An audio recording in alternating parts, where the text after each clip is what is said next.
مرد کی کمائی پر سب سے زیادہ حق کس کا ہوتا ہے؟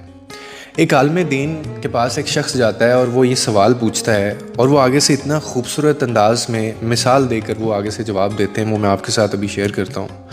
وہ آگے سے کہتے ہیں کہ اگر ایک مرد کے پاس اپنے گھر والوں کو کھلانے کے لیے صرف ایک ہی وقت کا کھانا ہے نا، اور اس کے گھر میں اس وقت جو ہے وہ اس کی ماں بھی بھوکی ہے، اس کا باپ بھی بھوکا ہے، اس کی بہن بھی بھوکی ہے، اس کا بھائی بھی بھوکا ہے، اور اس کی بیٹی بھی بھوکی ہے، اور اس کا بیٹا بھی بھوکا ہے، یہ اس گھر میں موجود ہیں، لیکن ایک وقت کا کھانا ہے، تو وہ کس کو کھلائے؟ اور ساتھ میں اس کی بیوی بھی بھوکی ہے۔ تو وہ آگے سے کہتے ہیں کہ وہ ایک وقت کا جو کھانا ہے وہ صرف اور صرف اپنی بیوی کو دینا واجب ہوگا اس کے لیے۔ کیوں؟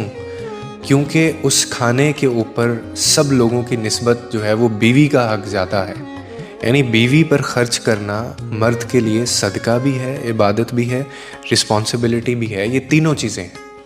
کیوں؟ اب میں آپ کو ریزن بتاتا ہوں۔ کیونکہ یہ وہ رشتہ ہے، میں نے آگے بھی کہا ہے، جو خون نہیں ہے آپ کا، لیکن وفا اس میں دیکھیں کتنی ہے۔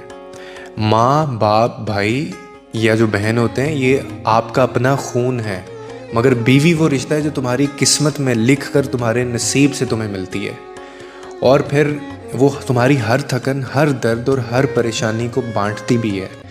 اس کے دل میں تمہارے لیے دعا بھی ہوتی ہے، تمہاری راہ میں قربانی بھی ہوتی ہے، اور پھر اللہ نے اسی رشتے کے بارے میں یہ فرمایا ہے کہ عورتیں تمہارے لیے لباس ہیں اور تم ان کے لیے لباس ہو۔